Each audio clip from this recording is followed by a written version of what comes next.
Hello there, fellow dudes, damsels, dandies, and dashing dastards with a deranged demonic desire for delirious, delicious daring do, like these two dilettantes right here. Welcome back to another episode of White Trash Rob's Nodcast. We have my literal brother and partner in musical crime from time to time, albeit Sinners and Saints, back again.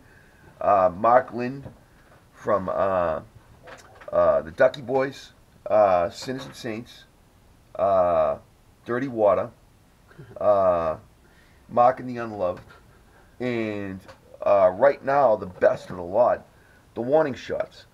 How you been doing, Mark? Doing all right, but I'm really... How do you remember all that alliteration? Oh, awful lot of alliteration for an aging asshole. I don't know. I've always been a good bullshit artist, but I just got to say, right for the record, as you can tell, I'm a little bit stiff and awkward right from the get-go. I am fucking operating on no fucking sleep. We are talking like Rip Van Winkle. No sleep. No sleep. No sleep. No, no, no. About that, man. No fucking sleep. I am like the anti-Rip Van Winkle right now. I'm not sleeping all winter. Meanwhile, I got a solid like 15 last night. Sorry, dude. Deirdre's been sleeping like I've been roofing her. But basically, since I got back from Texas show, which we'll get to in a second, but basically since the night of the show, that was a Saturday, that was a Friday night. I slept a little bit that night after the show at the hotel.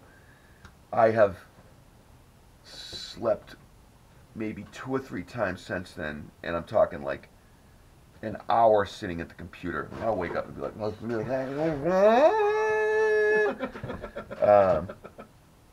I am like fucking out of it to the point that my voice sounds all fucking strained because my neck's wicked sore from sleeping in funny positions at the computer and at the fucking desk and shit like that. It's actually my neck's so strained from sleeping like Under the sink in a fetal position, like that. Yeah. Fucking sleeping at the computer and waking up like I'm in fucking Exorcism of Rosemary, whatever. Like in Pompeii. Yeah, those people at Pompeii, like, hugging the dirt.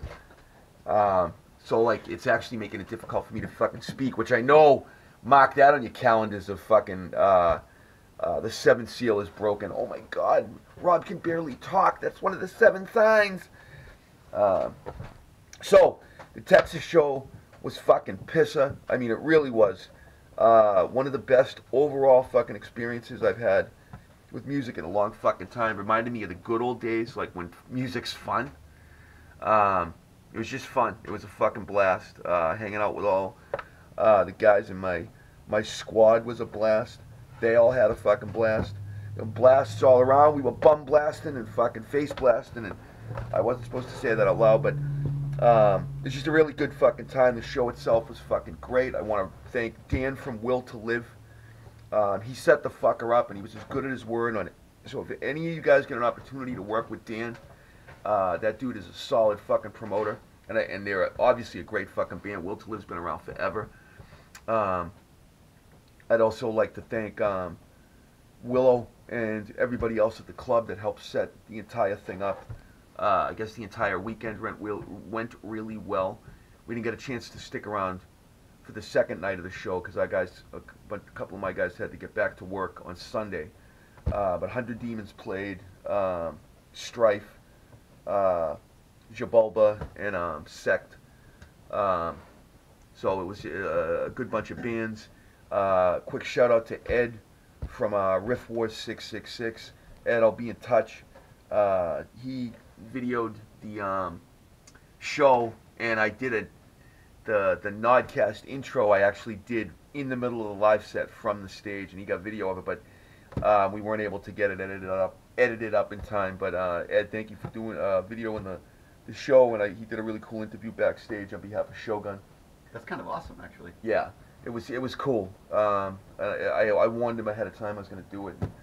You will have an interesting intro coming up. That's in the mail, and I'm trying to find something to do with my fucking legs because I cross my fucking legs. But normally I'm about 4 inches over here where I'm more in Mark's space, and there's this fucking there's like a strut nailed to the floor because this whole thing, it's not a table, it's like some mad scientist fucking morgue slab, and it's stuck to the floor, and there's this thing like I'm trying to like cross my legs while I'm talking to you guys. And I'm going, why is this thwarting me? It's made of doors. Yeah, it is. It's made of doors. Isn't that fucking weird? What the hell's been going on up here? I won't get into that on camera. When we first got here, there was some strange hoof prints. But shout out to Ed. He also did an interview with me on behalf of Max and Pete sent some questions. Cool. Do on behalf of Shogun, and they were really funny questions. I guess Max wrote them up. I was laughing. We had to do like a couple of takes because the questions themselves, some of them were funny. And they were the kind of questions I like. They weren't like, have you heard the new blah, blah, blah. What do you think the state of hardcore is? Nothing like that. It was like, if you were stuck on a desert island, what 3 albums? Oh, yeah. Like stuff like that. Like those are the kind of questions which segues into what we're doing today. But let me wrap this up real quick because Mark had something he wanted to tell us about before we moved on to the formal meat and potatoes of this particular Nodcast me and my brother got together to do. We're going to do some more top fucking 5 lists. We'll get to that in a second. I'm fucking ODing on ideas, man. Shout out to Ken from San Antonio. He drove all the way from fucking San Antonio. Ken, I got your email. It was really great talking to you. That was another reason this show was such a good experience for me. It reminds me of why I do it and the people that are part of it and how we're all part of the same thing. Similar experiences, similar struggles. A dude just drove all the way from San Antonio. He was just hanging around out back. Out front, actually, just smoking a butt. He came up to me, struck up a conversation, and this is a scene where the drapes match the fucking curtains match the drapes or whatever. What's the expression? Yeah, that's it. The pubes match the eyebrows. We've all, there's a shared experience. There's a commonality. There's a common heritage. Even if that heritage is often pain and misery and desperation, but the experiences are nonetheless real and what bind this fucking thing together. And every time I play out, that is reaffirmed for me. And it especially was this weekend. I got to talk to a dude named Ken. Ken, I'll hit you back on the email as soon as I can. I talked to him for about an hour, maybe longer. And it just reminded me, like, there is a shared experience here that you don't see anywhere else. And I'm saying all this serious stuff while wearing a sailor hat. It's easy to forget that shit, too. Yeah. I had a similar experience this week. The Warning Shots played with Off With Their Heads in Worcester. Great First fucking of all, band. You went Great to fucking band. Houston this week. I went to Worcester, and I had to take the week off of work. So, I don't know how the hell you did that, but I'm like the super fan of Off With Their Heads the way some people are to you. Great fucking band, man. And it was awesome to see them because they do, I don't know, it's weird. Like, you know how it is when you're in a band and you hear from people, and people say stuff to you all the time, like, your lyrics mean a lot to me, and sometimes, like, it's not that you don't get it. Like, you get what they're saying and you understand what they're saying, but you don't get the whole picture until you're that guy on the other end. Sure. And I had to, like, restrain myself from telling my dude Ryan from Off With Their Heads so that, like, he's fucking greatest songwriter in the history of for lyrics for me. That was cool interesting to you me. said that because you were playing me the music. I thought the music was incredible. Mark just recently exposed me to Off With Their Heads. And I was digging on the music, but he said something that you immediately zeroed my attention. You just had said, this is the first time, possibly in forever, that I felt somebody was writing lyrics for me and my experiences from my own perspective to a level that is only matched by the music I write for myself. I think he's better, much better than I'll ever be. But Damn. yeah, that. I mean, there's people have glimpses of that. I think with with John Lennon or Bruce Springsteen or even Paul Westerberg will write something, you'll be like, oh man, that I feel where they're coming from on that. Oh no, for sure. I think Off With Their Heads is a lot like Blood for Blood in the fact that their fans are frenzied because both of you guys are hitting something, the same thing, but a little bit differently. Yeah, of course. Well, I mean, like we always used to say, you and I were like the yin and yang of the same coin. Well, obviously, he and I grew up together. We had as close to the same experiences as people can have. I mean, living in the same house, same age, roughly the same age. And there was a funny full circle with that. At the beginning, the Ducky Boys were writing lyrics about all the same types of experiences, but with a slightly more positive sort of vibe. And I was writing about all the same experiences, but from a little bit of a darker perspective. The irony was, as the years go on, it kind of almost flipped for a while. Yeah, it seemed to. My lyrics got a little more zen, and your lyrics suddenly. I remember driving somewhere and somebody was playing one of your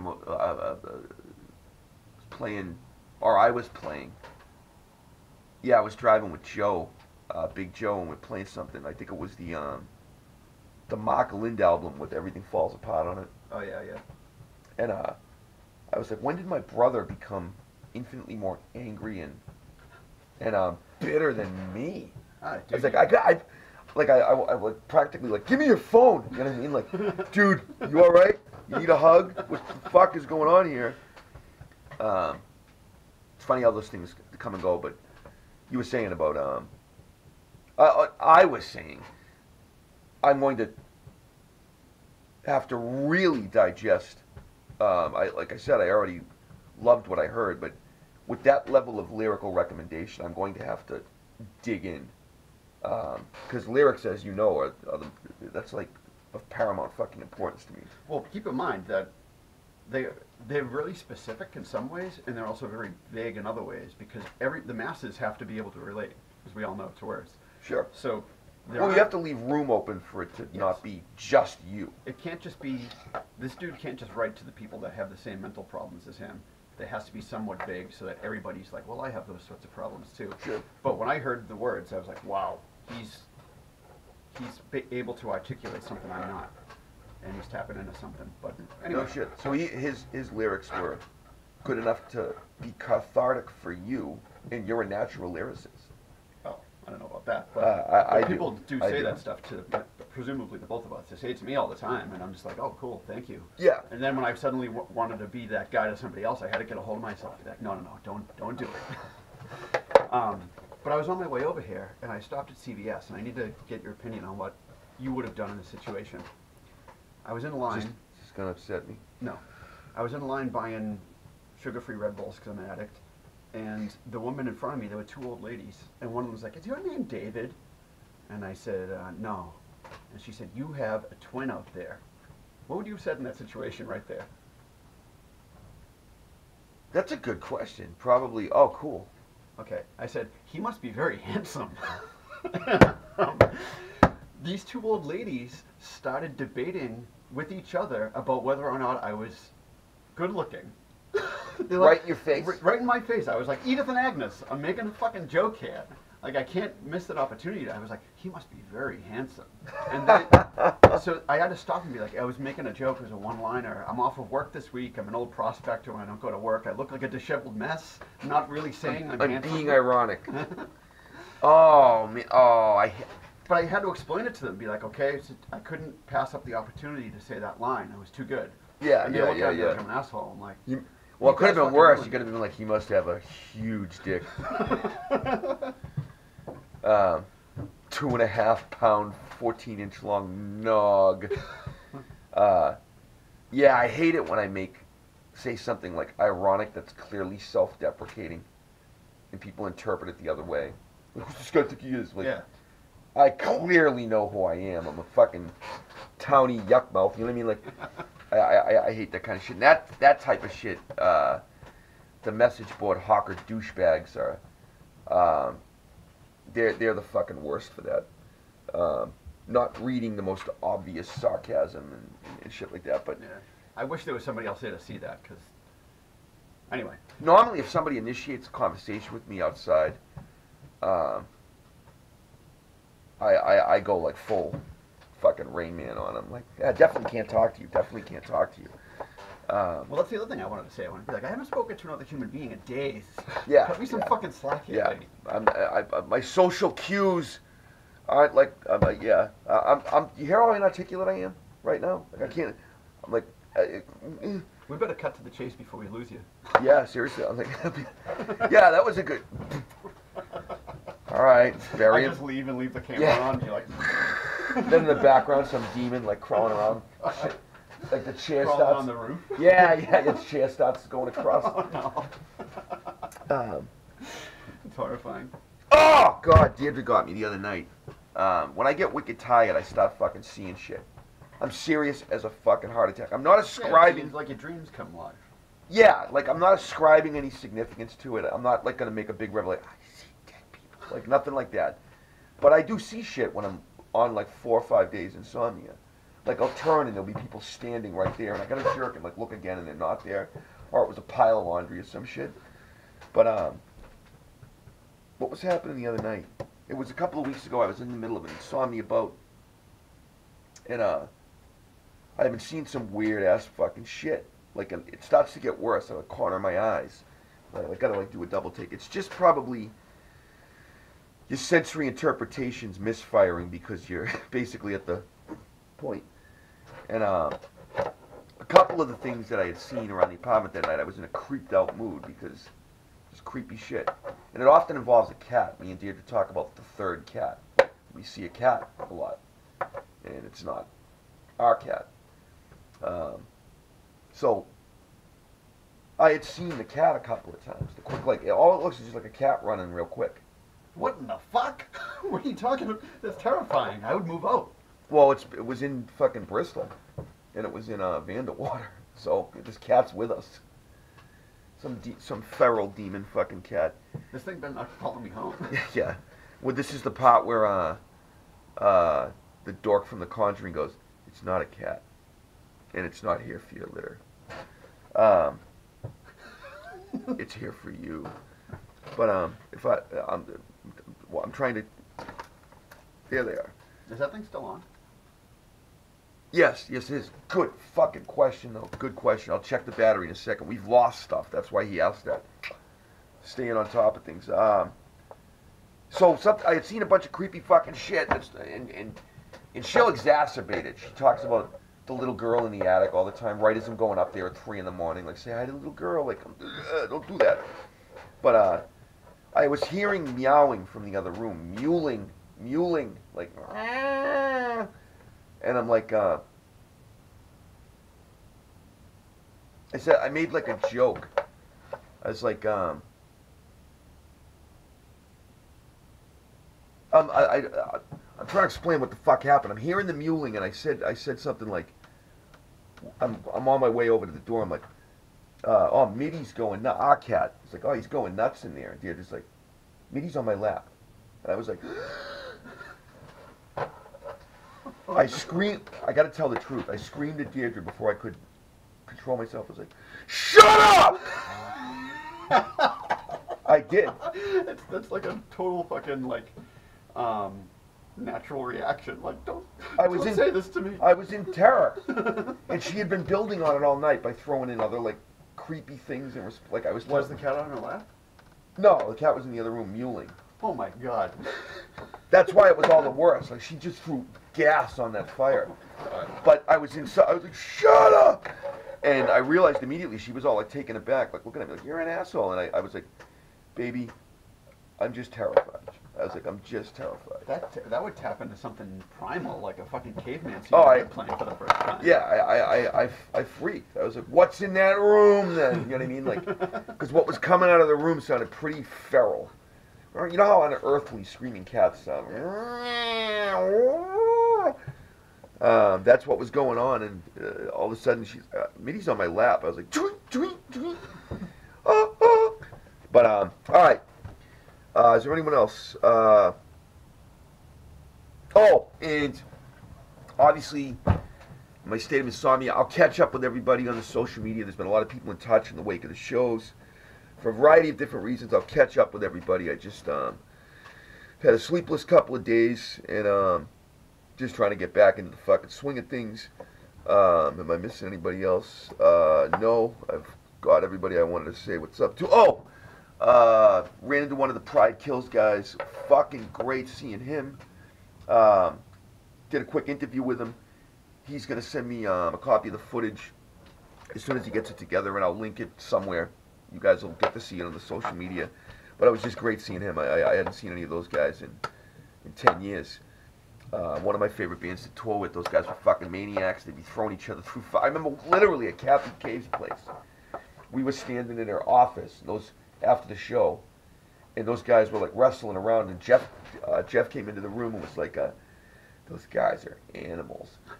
Me, Kathy, and Jeff, and all of a sudden, through the paneling, a guy's head goes through the fucking wall.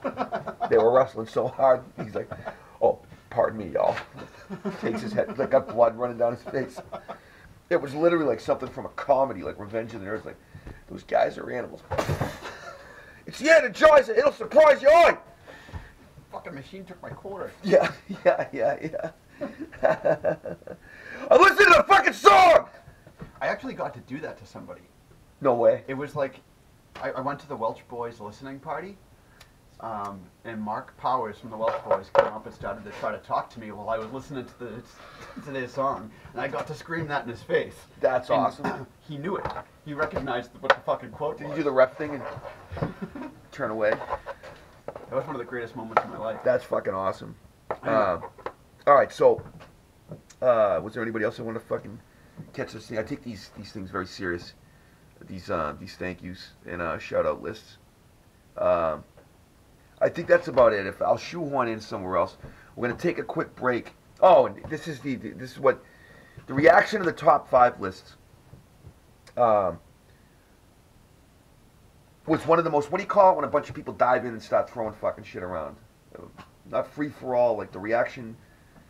Mark and I did the first of what we were planning to be a recurring segment, the Lynn Brothers Top 5 list, where we pick different topics either submitted or thought up on our by ourselves, and we do the John Cusack fucking high fidelity thing, where we act like experts on a subject and list, well, this is my 5th favorite of this, and this. We did our first one last week, and it was top 5 hardcore something or other, because the criteria completely broke down. And the reaction was one of the most vocal I've had to any of the recurring segments that I've introduced. It was fun because people immediately start throwing around topics they want us to, do a top 5 list on this, do a top 5 list on that. People going back and forth with that.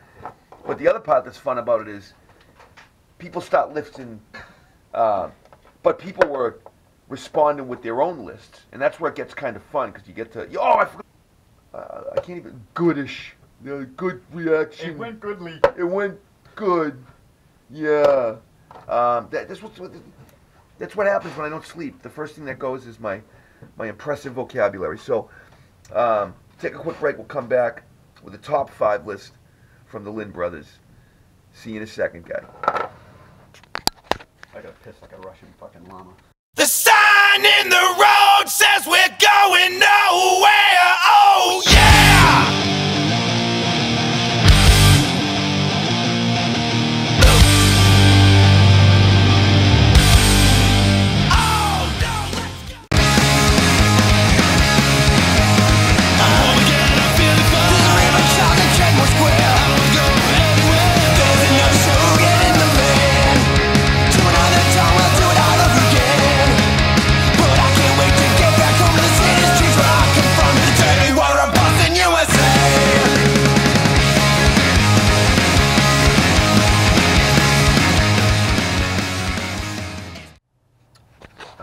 The light is blinking. Welcome back to White Trash Rob's Nodcast. Joined once again by special guest, my brother, Mark Lynn from the Ducky Boys, the Warning Shots, and a whole bunch of other bands that I contiguously and continuously list often enough that by now you should have all those bands memorized. You list them off more than I do. I don't even tell people Yeah, that I'm in bands anymore. Yeah, he doesn't even mention it. But I take serious like the, make sure to plug everything somebody's doing. Like, Oh, in that case, I have a record store. If you guys want to buy from that. Oh, dude, I'm yeah. just kidding. Go ahead. When I first got on this thing and didn't know how to do anything, I would hold up signs like, now my Twitter name is this, like a total clown. But we're back once again by popular acclaim, popular demand. The top 5 list had such a vociferous reaction that people were just asking for different topics and having fun with listing their responses, their own top list to the list we did last week. And they'll definitely have responses for this one. Yeah, this one's going to get... so here's what you're going to do. We're going to list our top 5 lists on this week's particular topic, and in the social media, wherever you happen to find this video, whether in the Twitter feed or the Facebook or the wherever, give us your top 5 on this particular topic, because I actually find that interesting to read, because there were a bunch of last week there were a bunch of bands and albums that I was like, oh fuck. Like after the fact? Yeah, I was like, I forgot about them, and that's the nature of these things. Well, You that's the fucking whole forget. fun of like sharing stuff like that on the web. Yeah. It's like you get to see other people's opinions. Yep. And sometimes that's the opposite of the fun part of it, is getting to see other people's opinions. Yeah, for sure. Like, I don't like this person anymore. But That's hurtful. so yeah, give us your own list, and give us more suggestions. We got a bunch of them last week, and we're not going to do a single one of them. We're going to do something different that nobody asked for. So, what was the topic we're going to go for this week? Well, it's one that everybody relates to, frontmen, singers. Does it mean, so the criteria will be that it's somebody that we have seen live. To be on your list, Yeah. you have to have witnessed them perform yourself, not video, not... At a show, not a concert, so we're not going Yeah. to be talking Axl Rose or Freddie Mercury or anything. So we're ruling out like A-list rock stars.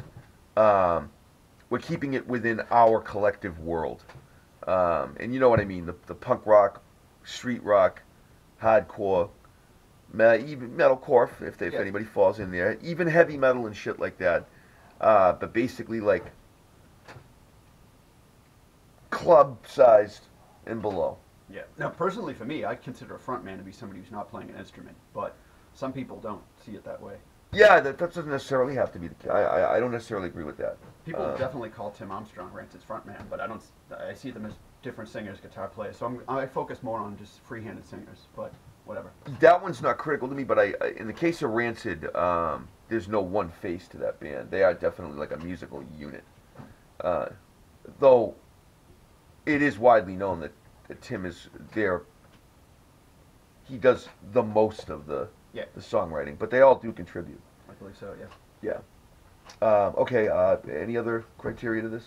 I don't think so. I think we just need to snap into it and then see so people get the picture. So. Okay. You went first last time. I'm going first. Yep. So what 'Cause do I don't even have somebody in my head right Okay, now. so 5 and 4. So I'll do 2. Yep. Okay, number 5 is Mark Noah from the Anti-Heroes. Oh man. He didn't do much of anything on stage, but there was no band that was more exciting to see live than the Anti-Heroes, and I saw them at the Washington D.C. Super Bowl of Hardcore. Do you remember they used to have that Capitol Ballroom with 2 stages? Yep. Oh yeah. And Hatebreed just finished on one stage, and immediately everybody just turned around, and the Anti-Heroes were on the other stage. Now, it was all hardcore bands with the exception of Ducky Boys, Dropkick Murphys, and Anti-Heroes. This is the week before. This is a pretty solid. Yes, but this is the week before Do or Die got released, so even Dropkick Murphys. So it's wicked played early low. on. We played like second on the whole show. Dropkick Murphys were on like 4th. Okay. Anti-Heroes were on like towards the top of the bill. Yeah. But when the people turned, and I happen to have a really good spot, local dignitary style on the side of the stage, and they started tearing into that song, Escape to the City. Is that the one that's like... Not Return to Manzanar. No. It's off one of the early albums. Oh, okay. When the band played it live, it sounded as fucking huge as like the stuff off American Pie. Yeah. But Mark Noah would just stand there in the middle, kind of move his head, and then he'd get, we're the Anti-Heroes, and we're here and steal your women and drink your beer. And all that would happen is, as the show went on, his shirt would come off, and then he might get down and put the mic in people's faces. But he just stood so confidently, middle of the stage, and just gave it to you. And the band was solid, but there's something about their live show that was so exciting. And they didn't do anything to make it that way. It just had that vibe coming off the stage. So some guys, not guys, because it applies to women. Yeah. Some performers, some entertainers, don't rely on any particular gimmick or behavior or anything. First of all, his voice is awesome, and it cuts. It's a wicked, like, Mark Noah has one of those voices that I instantly know who it is. When I talked to him on the phone for the He first sounds time, like- I was like, "Are you the guy from the Anti-Heroes?" Yeah, you know, like instantly. Yeah. Like the first time I talked to him on the phone, "Hey, Rob!" I was like, "Seek out the Santa." I knew right away that it was him. I wanted to talk back at the top of the world, like talk back to him. Oh, in why the the same fuck voice. not, you trendy music radio station piece of shit? Yeah. Like the minute I heard it, I was like, I was like, so this is just the way you talk. Yeah. Like this is your voice all the time. But great fucking signature voice. One of the greats of early American Oi, because his voice, like it's very it's musical, but it still has aggression and bite to it. He was one of actually. For American Oi, him and Al Barr are my two favorites. Yep. By far. Yeah, I agree with that. And I always loved the voice of the singer for the Wretched Ones. Oh, yeah, I yeah. loved his fucking voice. But they were so beyond the point of just being normal dudes that they didn't have a show. Yeah. They seriously looked like they just got off the job of plumbing Yeah, somewhere for and real. walked up on stage. Yeah. Still got the belt on with keys and shit Yeah. like that. But they were wicked. That's totally off subject, but they were really thick live too. The Wretched Ones, they had a really Yeah. thick rock and roll sound. But my last point about Noah was even outside of the voice, which he has all of that. Sometimes a person just exudes that intangible quality that they talk about in Hollywood very pompously, like kinesthesia. Sometimes just the sight of the way somebody just inhabits their persona. And confidence. Yeah, confidence. And he was himself. Yeah, There was no pretensions, so therefore and he became his own thing. and you and I can go over ad nauseum the importance of credibility, believing in what you're seeing and knowing it in your gut, not being 99% sure that guy's legit. Like some people, you just know. Yeah. And it's critical to the experience. At least with this type of music, it's critical to the fucking experience. So anyway, So number 4 would be for a different reason, because I think he's fucking hilarious on stage and wicked charming, is Lou from Sick of It All. There's nothing funnier to me than when I go to see them and he does that bit. He does it at every show. Everybody knows it. We wrote this song as angry teenagers that hated the entire world, and now we play it for you today as grumpy middle-aged men who hate the entire world, and go into my life or something like that. that's awesome. I Lou like- was always one of the. He's so charismatic on stage with his banter. Yeah. And I don't know how it is in other parts of the world where I see pictures of them on Instagram where they're playing a massive crowds, and I know you've toured with them and done those big shows with them. I don't know if he's different there, but No, he's always super personable. when I see them now, it's usually on small stages, like when they come to like Providence or something like that, or maybe Worcester. So I don't know if he interacts with the crowd differently, but he's talking to the crowd between the songs like they're just hanging out in his living room. Yes. And there's and the music's always incredible. The band's awesome, so it just adds a little something extra. And I think he brings something to that band that with that personality, it kind of softens their approach, I think. Yeah. Because they're a pretty hard band. Oh yeah, for sure.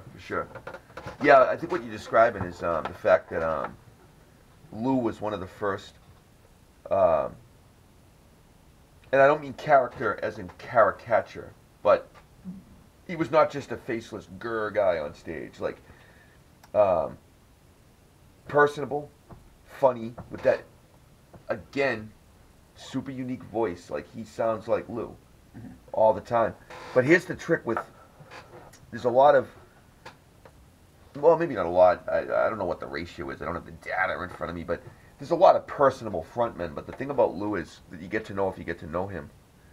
He is the same on stage as he is off stage. That is just who he is. See, that's the Wicked impression nice that I guy. got. I've met him. We played with him a few times, but I've never spoken to him because I'm fucking scared. But Oh, he is like the nicest dude. but when I'm watching them, I want to believe that that's the way that guy always is. I could tell you from we toured with them a lot, both in the States and in Europe. All the guys in Sick of It All are who they are 24/7. There's no routine with them. There's no posturing, no nothing. And one of the things that I always liked about Sick of It All, it's just a little thing, but they're like the kind of things that matter, especially when you're an up-and-coming band. If you tour with Sick of It All, and do any spend any legitimate time on the road to the point where you know, bands start to consider each other friends. If you then come back through a town and Sick of It All is within 200 miles, and they're not doing something else, you know, they'll come to your show and say what's up, because you put in the time with them. You know what I mean? Like, that's a little thing, a seemingly little thing, but to an up and coming band, it's fucking huge. Like, that's like one of those, when you're young and you're just starting out, that's the type of event that it's one of the first you'll mark on your calendar. And, dear diary. But even as an older band, it reminds you that it's not all bullshit. That there are people out there that legitimately care about the music, care about the experiences, and all that stuff. So, Do you want me to finish off my 5 and then you go? Or no, we better keep it back and forth because I won't be able to come up with 5 on the spot. All right, I gave everybody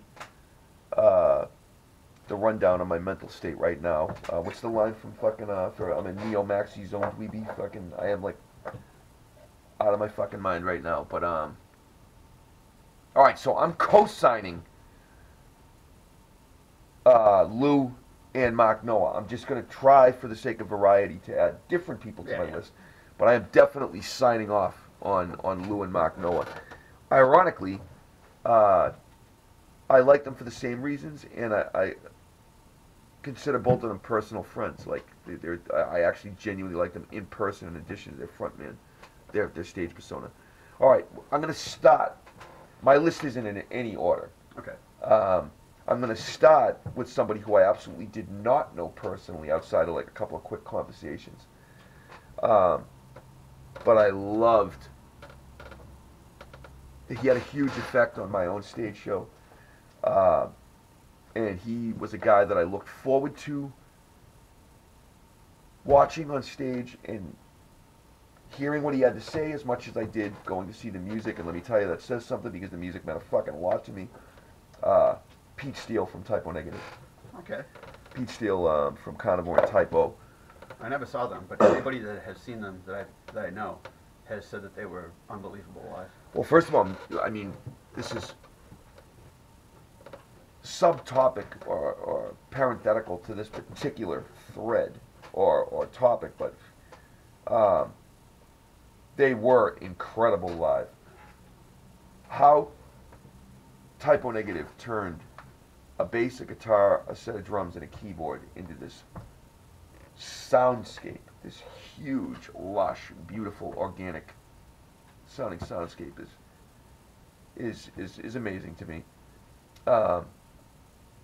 But he was hilarious. Pete Steele was fucking hilarious in this utterly deadpan, self-deprecating, self-loathing.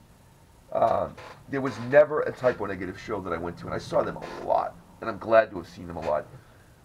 That would be a band that my life would have been, the sum total of my life would have been a little less, having missed any of those Type O shows. There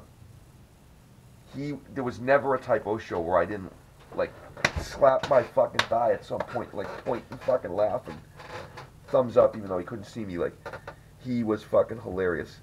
I saw them at Avalon one fucking day, and it was around the time that he did the Playgirl thing, and he's like, I forget what the fuck he said, but he was like, okay, if you could stop waving the pictures of my own dick, I've seen enough.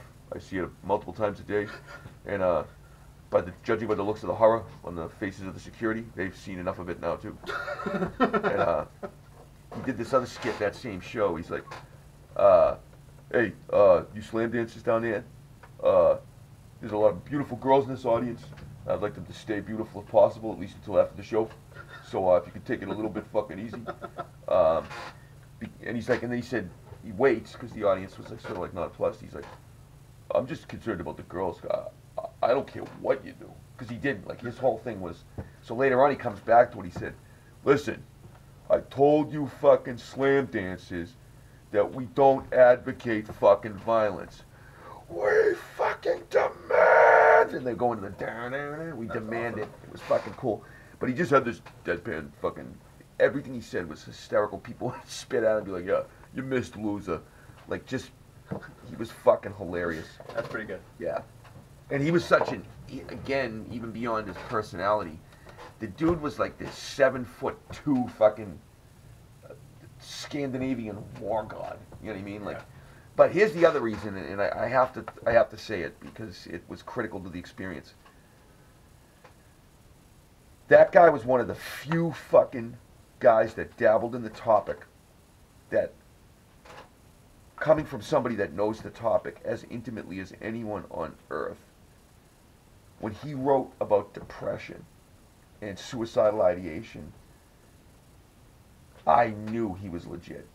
You're just something you fucking know. There was another guy who may or may not make it. No, he's not going to make it on the list for this. He might make it for lyrics, but another guy whose lyrics, I said, that guy knows.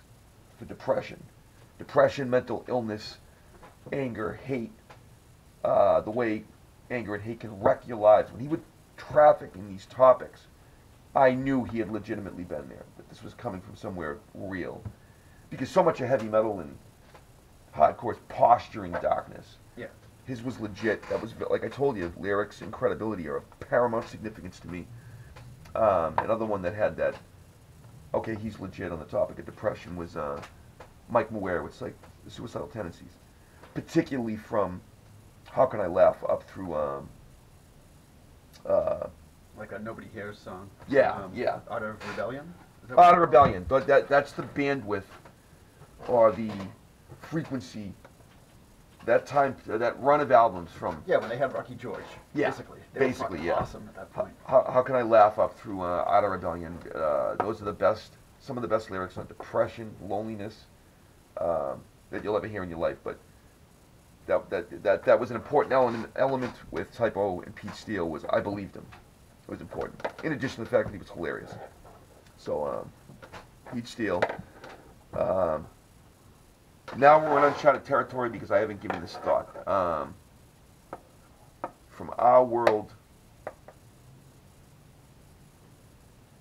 you listed Pete and Mark Noah. All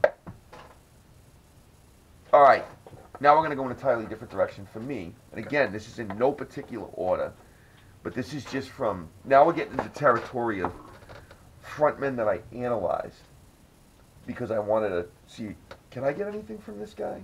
Because he's the master of cool. I think you know who I'm going to go with. I think I do. Dickie Barrett.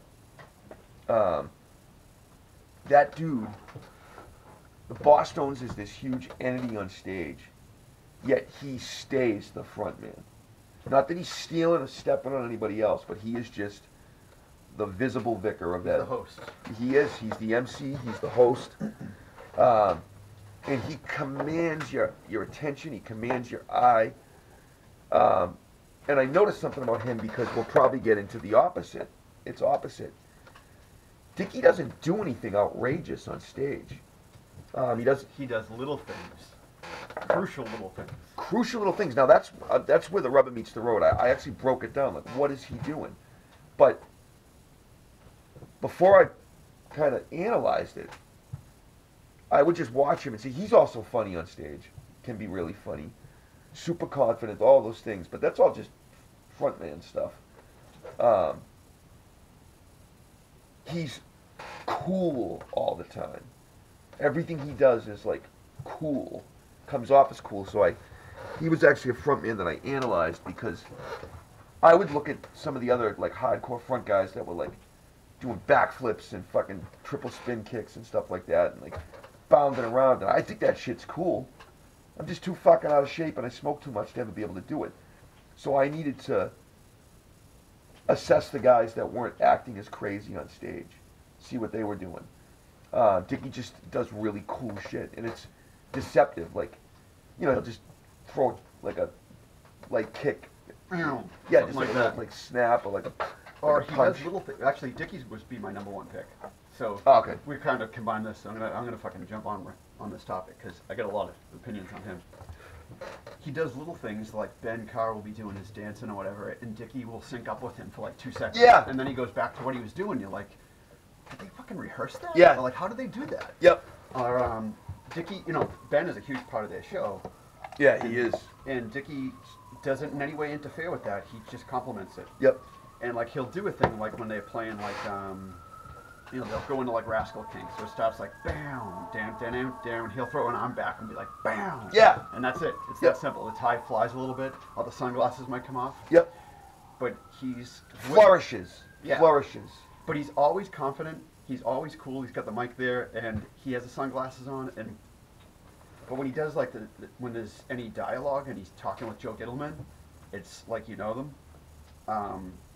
He's the most authentic guy. I don't know. There's just something amazing about that guy. He's But like I said, the way I would sum him up, as childish as it sounds, I mean it in the classic sense, like from when I was a kid. He's just cool on Yeah. stage, like the definition of fucking cool. And you're right, it's like little things, like you'll stop and like stomp and then walk. You know what I mean? Like do like an about face and stuff like that. It Yeah. just looks very deliberate. Yeah.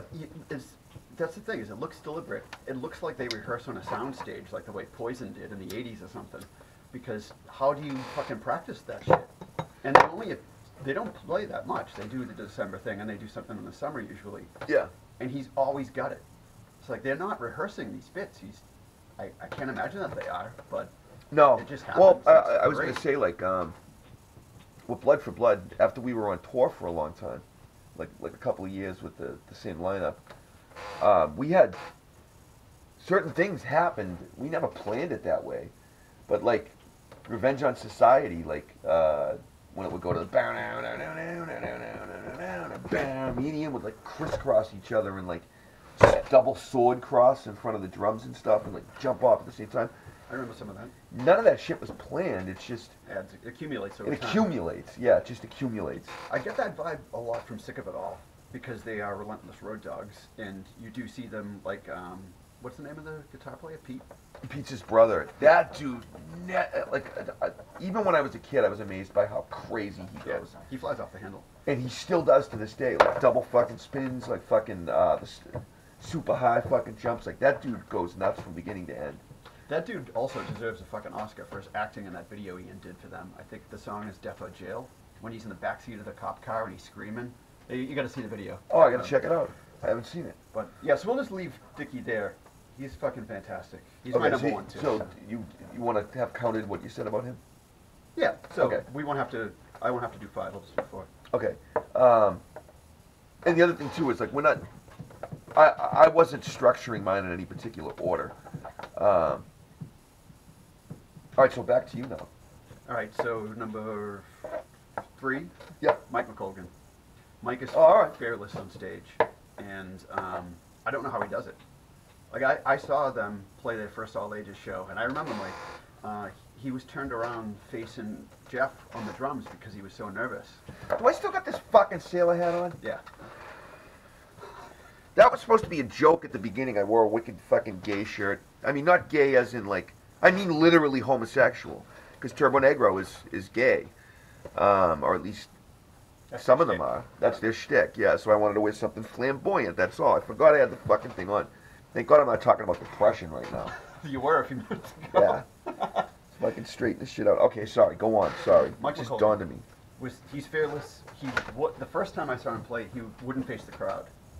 And you know the story about Jim Morrison doing that. Yep. But now Mike is like, I don't know how he does it. Like I've seen him recently do guest spots with like Darkbuster. He's on. The second he walks out on that stage, he's putting on a show. And I don't know where he gets the energy, because he's got like one dude in head scissors, another one in a headlock with a microphone in his face, and he's singing the words out loud, and I'm like, this dude's gonna be 5 years older than me, and I can't fucking do this shit. Yeah. And he's like climbing barriers and shit. I don't know. He's really good. I recognize some of his influences, but he brings them all together in a nice way. Oh, there's no fucking doubt about it. I haven't seen the Street Dogs in ages. I really mean it. It's been at least 10 years. But he was even at the end of his stint with Dropkick. He had become. Oh no, that's what I was about to Yeah. get at. And you could actually, this is not a knock, because clearly the sum total of what you're describing superseded anything that may have contributed to it. But I remember Dropkicks was one of those bands that I truly followed from Jump Street, from the get-go, because you guys were playing with them. You guys kind of came up together, the Ducky Boys and that wave. Ducky Boys, Dropkicks, Trouble were in there. 30 Seconds Over Tokyo. Unseen and Picking the Thugs, basically. Unseen, Picking the Thugs. There was still a little bit of Showcase Showdown Oh, yeah. going around. Oh, they were awesome. Yeah. So I watched all these bands coming up and becoming what they became, and yeah, at first Mike was very colorless and nervous, which Who wouldn't nobody, be? nobody steps on stage, a born star. But as the Dropkicks started touring, you started seeing the influences. Like when he came back from their first tour with the Swingin' Utters, all of a sudden he was doing that sort of zombie walk around the stage and doing the fight, but he did it more fighting Irish. You know what I mean? Like he was picking things up, and some people were. I remember there was a little knocking going on. I was just back then. Even then, I was like, "That's just haterade. Shut the fuck up." Because we played. Remember, it was at Skindependence Day. We played the Pipeline in New Jersey. I was playing with the Ducky That was Boys the at day that they point. gave us the Do or Die cassette copy. It was like 6 months before it got released. On the ride down. Yeah. And we kept listening to it over and over again. People have not believed me when I told them this. Do you remember what an impact that had on me? Yes. I literally was like, I'm going to do this. I'm going to do these because You said Ken put his balls to the flame on this one. Yep. He did everything he wanted, and I can't hold back anymore. yeah, hearing that album, I was like, there's things I've wanted to do, but they're not allowed because they're not allowed by hardcore. Hardcore bands don't do that. I was like, fuck this. I'm doing what I want to do. Fuck this. And the thing was, not in any way did that album musically translate into anything I did later. It was the boldness. the of it. boldness Yeah. of going for it. It was a precedent. That was like, he went for everything he wants to. I'm doing it. Fuck it. But I hadn't seen the Dropkicks in a couple of months. We're playing Skindependence Day. I was playing with the Ducky Boys at this point, and actually considering leaving Blood for Blood. I know. Yeah. Just because what I was on the fence for, I was at this time I was going to quit Blood for Blood and do the Ducky Boys because I had such fun on stage with the Ducky Boys, and Blood for Blood at this point was already dreary and grinding, and but what I said to myself was, well, we got this recording session coming up. I'll see how that goes. Oh, and that was Revenge of Society. Right? No, it was Spit My Last Breath, and that went so well. We had 2 days booked at the Outpost. Well, Spit My Last Breath came out in May of '97, the same as No Getting Out. Yep. So we heard Do or Die like 2 months later, because it was Skindependence Day was July 4th, '97. Yep. And then in the fall of '97, September, is when you guys put out Revenge on Society. Yeah. Right? Do or Die didn't affect Spit My Last Breath. Right. Spit My Last Breath was already gone. Yeah. It did roll into Revenge of Society, though. Yeah. Because that's when you took things up. On That's when I started building, and it didn't really pay off until Living in Exile, Yeah. where okay. everything just kind of fell on all thrusters. But yeah, for sure. But I was having such fun with the Ducky Boys. Blood for Blood at this point it was just sort of this grinding, dreary experience. But then the 2 days in the studio for Spit changed everything. I was like, this is coming together better than I anticipated. But who was it? The Ducky Boys, Dropkicks headlined, Ducky Boys direct support. I think Niblick Henbane. Oh no, I think Wretched Ones headline. Oh, Wretched Ones headlined. That's Yeah, right. yeah. They were good too. You know who was at that show? That is fucking hilarious to think of is the singer from My Chemical Romance. He was there? Yeah. No shit. Um, Hyde Nick Stu played. hi, Nick Stu. Yeah. Junior. That was the night that we came up with that theory. That, much like Bigfoot, the guy from the Wretched One's afro could not be photographed by conventional means. Because you'd see him live and he would have the big afro. But then you'd see live photos from like a week before and his head would be shaved. Yeah, I remember that. And we could not put it together. Like, We were was like, he wearing a wig? are we getting the year wrong in this picture? Like, what's going on here? It's like evidently it was like a ghost or like Nessie or something. Like it could not be photographed. But when the Dropkicks went on, this is a long walk for nothing. I told you I'm fucking tired. Bear with me, please. Don't punish my generous brother for coming on this thing. He's in humoring this fucking hammerhead right here. And it's not an indicator of Notcast content to come. I'm just tired. But when they got to that point, they were doing caps and bottles. The whole set had been awesome because this was the first time I saw somebody use an intro tape and come into it. They did the I was like, are they gonna be able to pull this off? Oh yeah, they pulled it right the fuck off. But the whole set's building. They get the caps and bottles, and Mike, when they come to the break in the middle, Mike goes and sits on the stage by himself and kind of like sings it off into the distance. But he took a while to do it. He let the tension build, and just this wicked intimate moment in the middle of this Skinhead show where he does the say, hey, Brony boy, the battle calls. Oh, you're talking Boys in the Dark. Boys in the Dark. Is that? Oh yeah, sorry, I said Caps and Bottles. Yeah, I'm thinking of the EP it was on. No, that was the Boys in the Dark EP. Yeah. They were both on there. They were both on there. Those are my two favorite Dropkick songs, by the way. But yeah, Boys on the Dock. When he did that intimate part in the middle, I was like, that's fucking awesome. And years later, at the Metro, when Kenny ran in the audience to fight those security guards for beating on the kids, And they kept going with that. the audience sang it for 20 minutes. Ken said, I've had a lot of experiences with music. That was the coolest. I was there for that. That Yeah. was fucking unreal. You told me about that. They sang it for like 20 minutes, right? Finally, security was like, they have to go back on stage, and this crowd is not going to disperse. Yeah, they're not going away. And they came in, and Rick did that. Oh, they came right in with it. They never Right lost back a into it. beat. Never. Yep. It was amazing. It was one of the greatest rock and roll moments I've ever seen. That's fucking awesome. But so my last pick would be. Did I give you two that time? Yeah, you did. Okay. My last Who am one. I two? You said Dickie and Pete Steele. Oh no, so I was supposed to do a third, right? I mean a second. No, Oh, we're going 1 for 1 now? no, 2 for 2. So you happen to hit my number one though, so I don't have any more left after this one. Oh, alright. So my number 2 would be Johnny P. Bucks from the Swingin' Utters. I Ah. think he's way underrated. He's very influential, and I think that in time, the Swingin' Utters they'll be something. I mean, they are something now, but I think they'll be remembered for a long time. And I think he'll be remembered as a really good front man. And I think he falls right in there with Dickie in some ways, but differently, because they're a different kind of band. But he doesn't seem to give a fuck about what he's doing up there. He's doing his thing, delivering the songs, and it's authentic and often copied but never replicated. I've heard, oh man, I hope these chair creaks are not fucking everybody's experiencing. I've always heard that whatever he does on stage, it resonates with people. Because people talk about him as being like a cool front man. He's changed over the years. He's modified his thing because people have kind of copied him. So he's had to, Stayed on top. yeah, I like that too. yeah, I like it. Can't rest on your laurels, man. You got fading fast, dude. So let's get through 3 more. I have 3 more to go. Yeah, you have a 3, 2, and 1.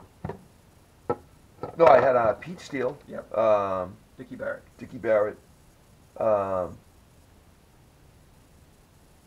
That's all I listed? Yep. Oh, fuck, I got 3 to go? I thought I listed 1 more. You mentioned Mike Moyer, but you didn't. Oh, yeah, no. Alright, so I gotta come up with 3 more. This is not usually a chore, I'm just like wicked tired. Well, again, no water because I got to just throw them out as I think of them. Um, uh, Paulie from Sheer Terror. Um, Yeah, he's not afraid at all. no, no, not at all. As a matter of fact, he courted a certain amount of aggressive interaction with the audience. But again, I've always told people this. He had a huge impact on me early on. Like, that was the guy I was aspiring to, if not, I wasn't, trying to be him because, he has a New York accent. I got a Charlestown accent, but he was like the benchmark. Like, if I can be as entertaining as this guy, or at least provide some of the things that made me laugh, things that I liked, I'll at least know that, you're not totally wasting your money to come see my band. But there was a collision of things going on. Yeah, first he was a character. Second, he was wicked funny. Third, utterly fearless. But the other thing too is that weird car smash of funny, seemingly disparate vectors happening with Sheer Terror. The music was actually, in Sheer Terror's case, it was all basically heartbroken love songs gone awry. It's all broken heart lyrics. Yeah, but the music's brutal. Music's brutal, but it doesn't stay.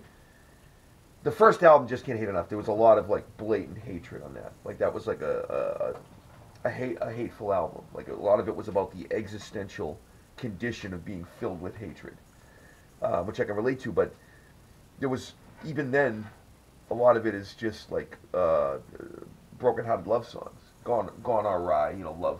Love denied, love poisoned, love corrupted, etc., etc. Being mistreated. They didn't have any goofy gangsta songs or rapcore songs or any of that kind of stuff. But they brought out all those guys who would then spend the entire 20 minutes that Sheer Terror played live kicking the shit out of each other to songs about broken hearts. It was this whole swirl of things that came together around Sheer Terror that made them like an utterly unique experience. I haven't seen him play with a band since '97, but I remember that he was great. Oh yeah. He would also, people, if I remember right, enjoyed going to see Sheer Terror and getting insulted by him.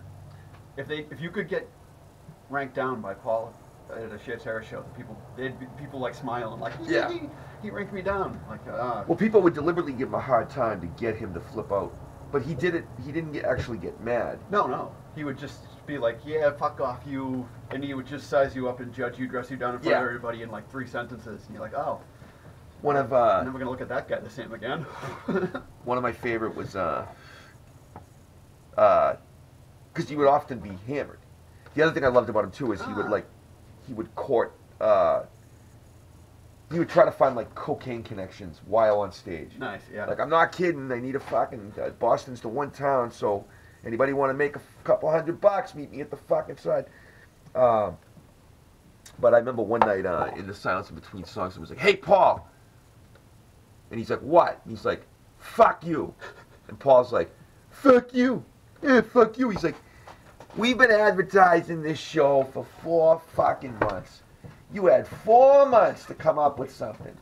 He's like, "Why did you and your dickhead friends sit around and go, 'Hey, Sheer Terror's coming. What should we say to him? Hey, let's tell him, fuck you.' You fucking Riri's." Like, he didn't say that's a Boston term, but he's like, "You fucking eggheads." Is that thing still going? Yes, it is. Yes, it is. All right, all running well. So yeah, he was fucking hilarious, and the whole thing, and the music was awesome. And I was just about to say, you said you hadn't seen him in a while. I hadn't seen them. It had been more recent than that, but Ramallah just played with them at the Keystone Fest it's about 2 years ago now. Okay. But they headlined. I went up to Paul after. I was like, "Dude," me and Paulie were in the same backstage room, and he was talking about how he had just recently seen Poison Idea and how it brought him back to why he got into punk rock, and he got to sing along with them for a second. It was like a huge deal. And it was interesting to see Paul, because there's two generations of punk rock and bands there, talking about somebody that influenced him, and he was fanboying out over singing along with, singing for Poison Idea. I watched him play, and he was back in top fucking form. If he had ever lost it, I don't think he ever did. But they were playing all the stuff from like Just Can't Hate Enough. How's the band? Awesome. They were awesome. It sounded like the best I'd ever seen them back in the day. And he was, of course, hilarious on stage. But I went up to him after. I was like, "You were talking about what Poison Idea meant to you, brought you back." I was like, "Paul, you just made me feel young again." I was like, "You guys are my Poison Idea." And for all of his like aggression, not aggression, but like bellicoseness, combativeness on stage, Paul is actually like a nice guy. Like when you're dealing with him like one-on-one and stuff like that, and he was actually like, that means a lot. Like, and then with him, you know it does. Like, so Paulie, I got 2 more to go. Yeah. Got Pete Steele. Let me look out of the box here.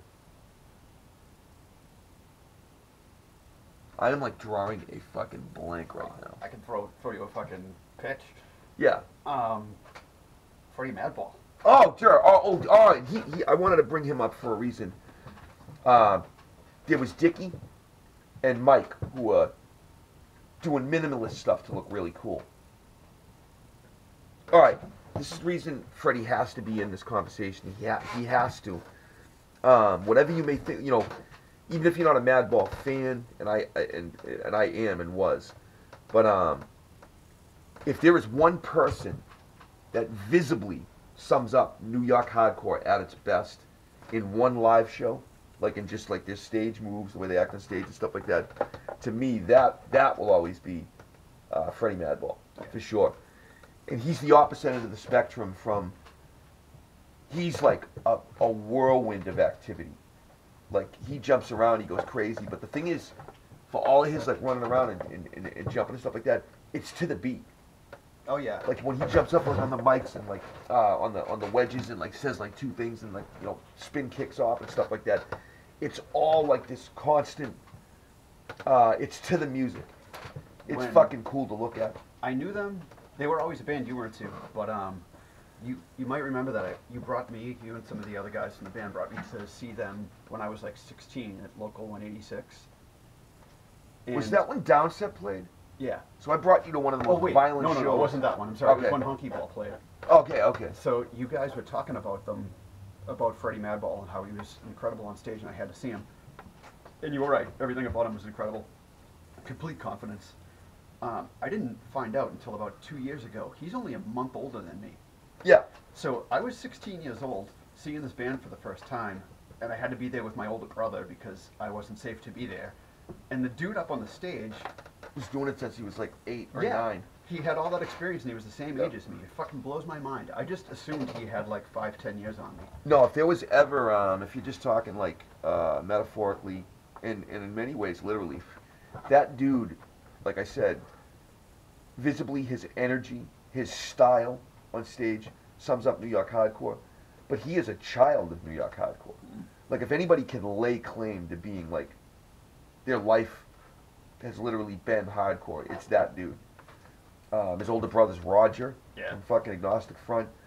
He was hanging around all those people from day one. He was in Madball from like age, like I think it was like literally like 9 or 10, maybe 11 at the latest, but either way a kid. Yeah. Yeah. I love that they're still going too. But Yeah, me too. I like to see bands manage to stick around. And like I said, I'm not wording it right, but there's the singers that, like Mark Noah, who doesn't do anything. He just sort of exudes confidence and has something going on. And then there's guys like Dickie who aren't going nuts, but Freddie is an example of like the other end of the spectrum. he's Where throwing you all energy. he's throwing you all energy. But the thing is, it's not just some spaz up there. Like some hardcore guys get up there and they jump around and they like. No, he looks cool Yep. doing it. Like he's moving in and out on the beat, and I can't Yeah. really explain it, but like, I'm thinking of that show back then when they still had Vinny Stigma on guitar. Matt but, Henderson. Yep. He was weaving in between the guys, and like he'd pop up at the right time to hit the vocal. Yeah, and just like yell something and go down. Like the whole Yeah. thing, it was like, yeah, He had it, and what you guys talked about beforehand about him being a great frontman is exactly what he delivered. And he was so confident up there. That's why what shocked me so much when I saw it, that he was a kid. I Yeah. had no idea he was a kid at that point. He was just so confident he could have been. And they were already on Roadrunner. They had that, we don't, what's it do? set it off. Yeah, what's the line? We don't fake it. We We just just take do it. Ba-da-ba-da-ba. Yeah, there was just it looked cool because, like I said, there's a lot of up and coming bands. They just aim for the energy, and you have these kids jumping around and like looking like spazzes, just trying to go nuts, not knowing how to do it. Like he looked cool doing it. It was part of the show. Like that's what hardcore dancing's supposed to be. I was gonna say he was almost dancing basically. Yeah, he was. To his own music. Yeah. But it looked fucking right. It fit the band. If you're gonna do that kind of high energy set, do it that way. But nobody will, because nobody's gonna do it that way, because he's like the best at that. Yeah. That type, that style. So that's like an archetype. All right, I got one more to go. Yeah. Did you already pick your number one? Oh, you did. Yeah. We hit it on accident. Did you have one more to fill in? No, I don't think I need that.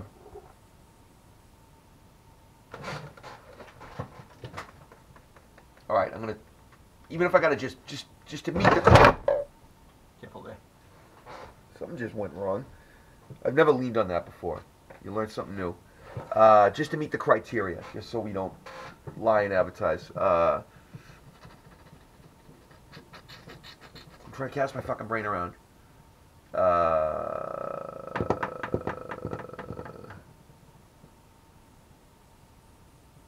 Damn it. I don't want to.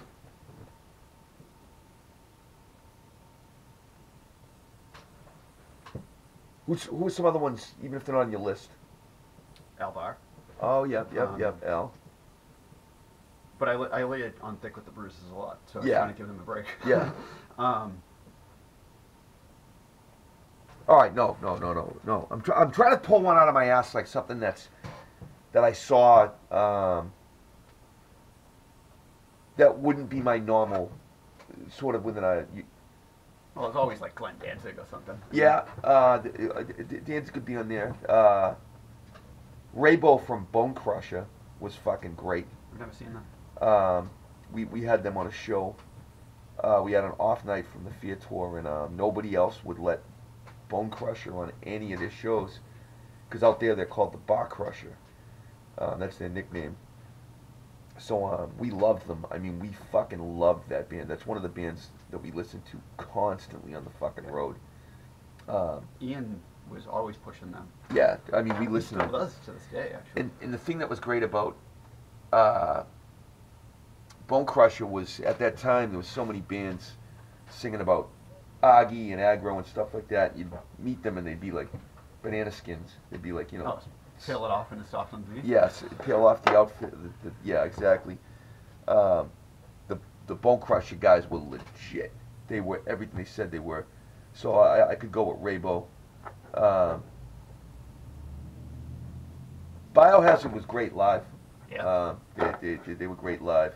I'm just casting around to like the best live shows.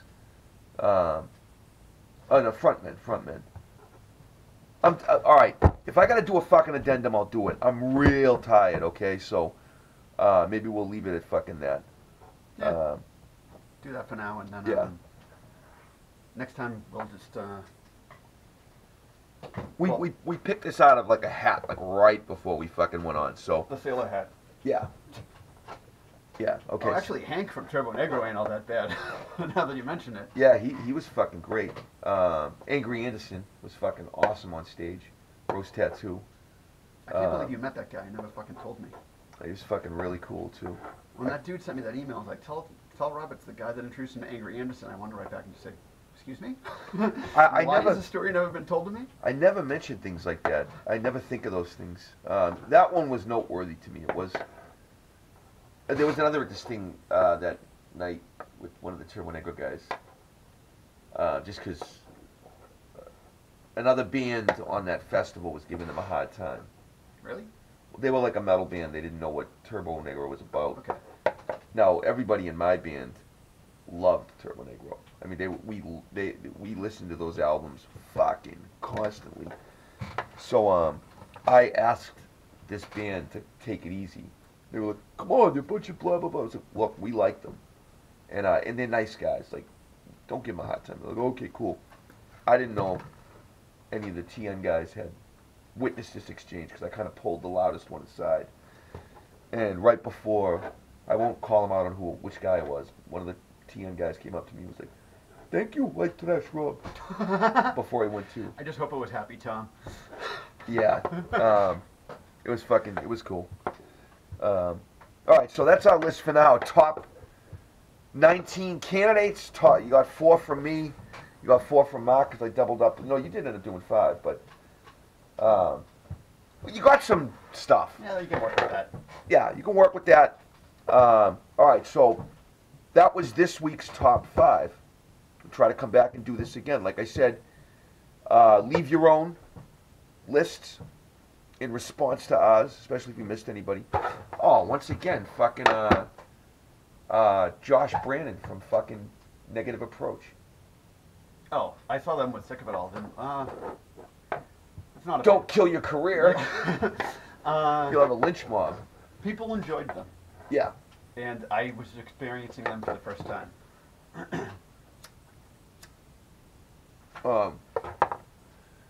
Yeah, I just had to mention them because they are one of my favorite bands of all time.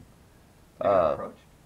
Yeah, Really? for sure. Oh yeah, musically, yeah. That's funny because when I went to see Oh, them, you know what? I can't list him what? because I've only seen I never saw them back in the day because who the fuck did? I wasn't around that far back. But I haven't seen them live since they came back. I've only seen video that my friends took. I think that counts in a way. Well, we at the beginning we excluded. Yeah, we did. But I mean, it's funny because like Jeff Morris is way into them, and I was going to see Sick of It All. I didn't care about the Who was opening for them, but you just see like some of the generation things like that. Like another example is just today somebody gave me a flyer from a show we did with the U.S. Bombs in L.A. and probably told you this before, but Joe Strummer was at the show. Oh. And Dwayne, I can visualize it. We were at the side of the stage, and Dwayne Peters, Wade, and Kerry from the U.S. Bombs are all like looking, and I'm like, "What's up, guys?" And they're like, "Joe Strummer's here." And I was like, "Joe Strummer, the guy from the Clash?" I'm like looking over their shoulders, and I was like, "Oh my God, he's with Tim Armstrong!" And all 3 of them like turned around like I was gonna get a fucking punch in the face. And I was like, "Look, dude, I'm younger than you. Like you like Joe Strummer, I like Tim Armstrong." Yeah. So there are differences like that. Like I didn't know who Negative Approach was because I was too young. Yeah, no, of course. But Jeff was like, you "You're didn't going know, to see you didn't Negative know. Approach?" Yeah, well, they were the opening for Sick of It All. Well, I told you in last week's top 5 list that I didn't get into Age of Quarrel until a few years after because nobody had played it for me. And it was a little bit before my time. Yeah. And the other albums I heard, the later albums by them, I wasn't super into. So there was a delayed epiphany on that. John Joseph is a great frontman as well. I've seen him with the Cro-Mags. But all right, so in the comments, give us more suggestions for top 10 lists. We got a great whole bunch, lots reaction. All right, it wouldn't be a fucking episode of White Trash Rob's Nodcast without a sudden loss of fucking camera, and we lost fucking time, and we just went on another 5 minutes yapping. So, look, we'll wrap this up. Thank you for tuning in. Thank you for all the shares and the retweets and the comments and the like. Keep it all fucking up. Keep sharing. Keep it up. Don't keep fucking up. Not if you can help it. Sharing all that fucking stuff. Give us your own lists, your own submissions, your own entries if you'd like. Give us more suggestions for these fucking things, and we'll try to do them. That's about it. Was there anything else we want to say? No. We just went on for an indeterminate amount of time. I guess the battery runs out. I'm not even sure what's happening, to be honest. But that's about it. Thank you for tuning in. Another episode of White Trash Rob's Nodcast with my brother Mark from the Ducky Boys and sundry other bands. See you next week. See you later, guy.